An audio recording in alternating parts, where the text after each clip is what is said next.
You know what? We should flatten this whole fucking city, flatten it all, and go back to stagecoaches and You guys wouldn't even be able to be here if Nashville didn't. This isn't about going back in time. This is about evolving and putting violence and cruelty, leaving it off of our plates. This is about taking a step forward, not a step back.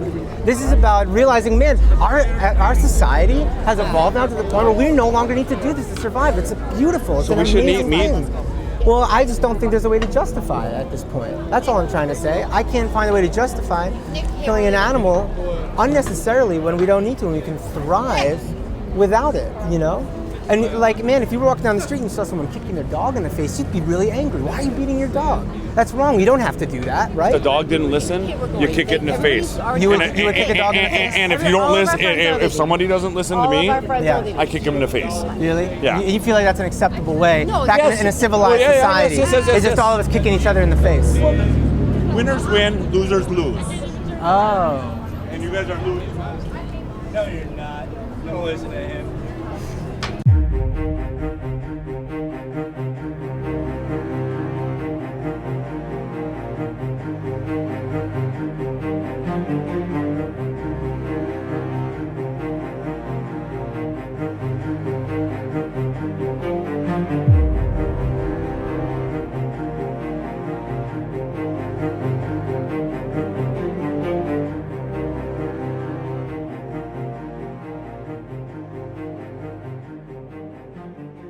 I like my fish. Yeah.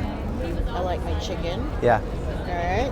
Totally. I have a doctor that's always telling me, and I went, no. Yeah. I'm in good health. No. Yeah. I mean, I really enjoy those things too, actually. When I first went vegan, I was really scared to give up some other foods. I was scared about eggs. I love cream cheese a lot, but do you think that our taste buds and that fleeting taste pleasure is more important than the life of an innocent animal? Now you're going to two different levels. What do you mean? What do you mean? My individual taste Yeah. has nothing to do with whether I want to kill something or not. I'm not going to kill a little animal. Well, didn't you say that's the reason you wouldn't go vegan and you wouldn't stop eating those foods because of you like chicken and you like? I'm going vegan because I like them. Right.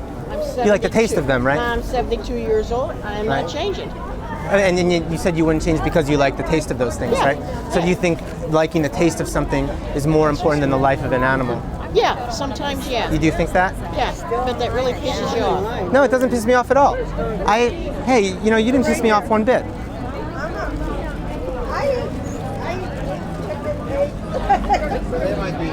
You know, I would just remind you. I'm tired of people shoving shit down my throat and telling me what not to do. We're not here to tell you not to do anything. We're showing what happens every day, what's happening at this moment in the animal agriculture industry. I'm not here to tell anyone what to do. I'm here to ask you if you would want to treat an animal this way yourself. Well, hey, I'm sorry if we upset you because that's not what we're here to do. We have bought pork or beef local too, like from the local, ranch or things like that before too, Right. which is different. A local butcher, a local farm, something like that. So it's a lot different there. Colorado? Yeah. Welcome, guys. Welcome.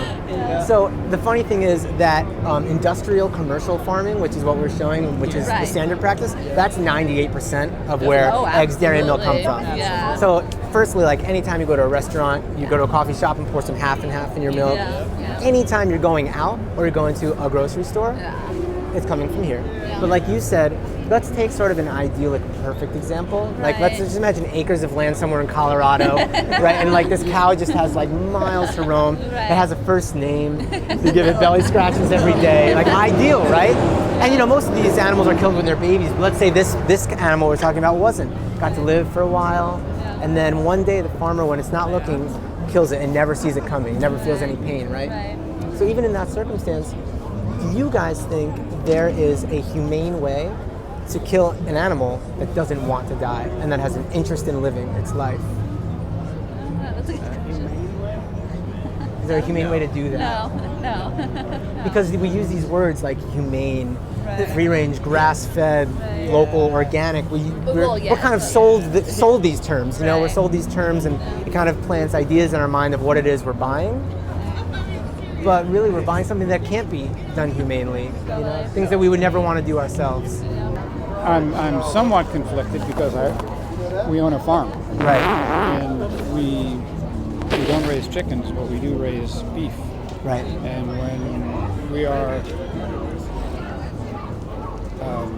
at the normal end of the cycle, we send the beef to market. Right. Something very similar happens there. Absolutely. Do you, in the ways that you may feel like upset or conflicted by this, do you ever experience those, you know, as a farmer, what happens to cows raised for beef? Yeah, yeah. There's a lot of you have to deal with a lot of conflicted emotions to raise the food, produce the food. Yeah. I don't sell the food. Right. I give it to someone else to do the next step, which unfortunately, it wouldn't be this because, like I say, we don't do right. chickens, Right. It's farmers are in such an interesting position, I think, because in a lot of ways, I think farmers have a closer connection to these animals and will care for them more than anyone else ever could. I would hope so. You know, you have to have their best interest at heart in certain ways. You wouldn't be doing it. Right. You couldn't be doing it. But then at the end of the day, like you said, there's something conflicting there, which is you have this animal's best interest at heart, but you have to also kill them. And can you have an animal's best interest at heart and kill it? No, I don't kill it. I mean, it's a different. I understand. It's a subtle difference, but it's a significant difference. It is, right. It would feel very different for you if you had to kill it, you're saying. Yeah. Has being a farmer affected your own decisions, the products you buy for yourself, things you don't want to buy? Yeah, we eat a lot more vegetables. Right. You know, all the reason these things are happening is because the consumer is creating the demands for them. And that gives the consumer all the power. You know, we get to decide how we contribute to these industries or not. So what decisions do you make? So I've decided to be vegan. I've been vegan now for 2.5, almost 3 years. Something I was really nervous about when I decided to do it. I loved eggs.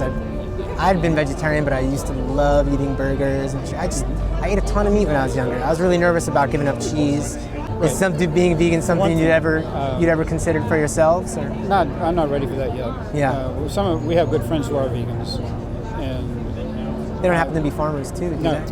No, but they aspire to be raising vegetables. Okay. Just not. Okay. Yeah. I'm not ready for that yet. Yeah. Certainly, the one thing that has become almost like a religious thing for me is that I have stopped eating anyone I know.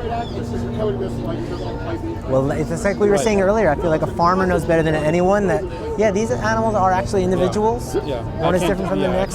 They recognize I gave that up years ago. Years ago. So that's a little bit of a cop-out. I'll eat someone I don't know. But I'm moving in that direction, though. No, it's actually a really inspiring thing to hear you say, because the truth is, like we were saying earlier, the only way for this type of suffering, this type of killing, for it ever to end, is for the consumer to not stop creating the demand for it. And the people that are going to do that are the people with open hearts that aren't afraid to show compassion for a being unlike them, to show compassion for an animal. Those are the people that are going to create the change, you know, that are going to do away with the violence. So hearing you speak so openly about the relationships you guys have had with your animals is actually very heartwarming for me. I mean, like our bull that we had buried. Oh, I'll leave you with a story. Please. Do with this what you will, but our land is sloped, hilly, not mountainous, but hilly, on the kind of the foothills of the Blue Ridge Mountains. And so we sometimes have very problematic winter weather, snow and ice. I can imagine. We had a cow slip and fall and fractured her pelvis.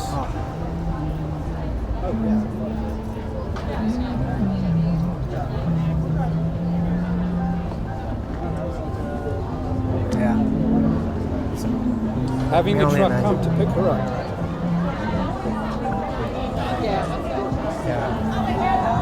Would you mind if I gave you guys a hug? That was just a heartwarming story. I just really appreciate you sharing it.